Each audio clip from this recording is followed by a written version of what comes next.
नमस्कार दोस्तों खबरें कुछ इस तरह से आ रही है कि ईरान के ऊपर जो है वो दोबारा से हमला हो सकता है। और इस बार पूरी प्लान्ड तरीके से इजराइल और अमेरिका मिलकर ईरान के ऊपर हमला कर सकते हैं। दोस्तों खबरें कुछ इस तरह से हैं कि जो हूती विद्रोही हैं उन्होंने लाल सागर के अंदर, ऐसा बताया जाता है कि इजराइल की तरफ जाने वाले एक जहाज को मिसाइल हमला करके डुबो दिया है। अब दोस्तों इस तरह की खबरें जो कई मीडिया संस्थान है वो बताते हैं कि इजराइल गवाह भी देता है, लेकिन ये खबर क्योंकि अब बाहर निकल कर आ गई है, वीडियो रिलीज कर दिया है कि किस तरह से उस जहाज को मिसाइल मारकर डुबो दिया गया है, तो इससे तनाव दोस्तों फिर बढ़ गया है। और हम सभी जानते हैं कि इजराइल भी चुप बैठने वाला तो है नहीं। तो दोस्तों वो कुछ ना कुछ तैयारी करके, उधेड़ बुन करके अब जो है वो मामला सेट करने में लगा हुआ है कि उसको क्या करना है। और उसके साथ साथ अगर कुछ हाल फिलहाल के घटनाक्रम हम देखें तो उसमें ये दिखाई पड़ता है कि ईरान के एक अधिकारी ने ट्रंप को मारने की धमकी भी दोस्तों दे दी है। उन्होंने बोल दिया है कि भैया जिस तरह से तुम जो है वो सनबात करते हो तो ड्रोन आएगा और तुम्हारी पेट के बल तुम लेटे होगे, तुम्हारी नाभि के ऊपर आके वो जो है हमला कर देगा। बताया जाता है कि इस तरह से जो है पत्रकारों ने ट्रंप से पूछा इसका कि क्या इस तरह की बातें सच हो सकती हैं, तो ट्रंप कहते हैं दोस्तों कि आजकल मैं जो है वो सनबात वगैरह तो लेने जाता नहीं हूँ, लेकिन इन बातों में दम भी हो सकता है। भाई जाहिर सी बात है, जब मामला तल्ख है, लड़ाई युद्ध का माहौल है, तो हमले इस तरह के हो भी सकते हैं।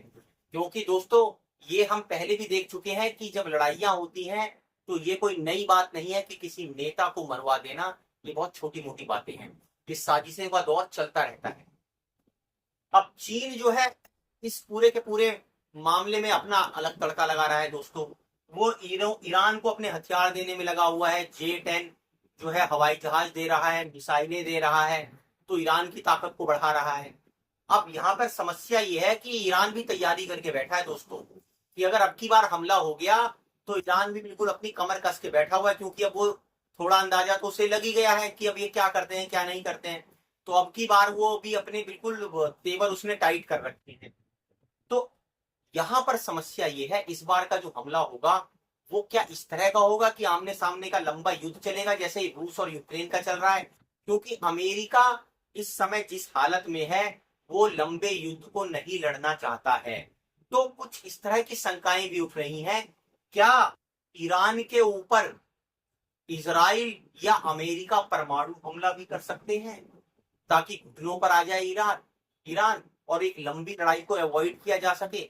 दोस्तों साजिशों का दौर अपने चरम पर है और आप यकीन मानिए कि आने वाले कुछ समय के अंदर किसी भी तरह के हालात पैदा हो सकते हैं वैश्विक मंच के ऊपर। लेकिन ईरान ने भी क्योंकि कमर कस रखी है, रसिया और चाइना जो है उसको भी पूरी मदद देने का वादा करके बैठे हुए हैं। तो यहाँ पर कुछ ऐसे टेप भी निकल कर आ रहे हैं सामने जहां पर ट्रंप जो है वो रूस और चाइना को भी धमकी दे रहे हैं। धमकी में ये कहा जा रहा है कि भैया मास्को पे बम गिरा देंगे, चाइना को बोला जा रहा है तुम्हारे जो है शहरों पे बम गिरा देंगे।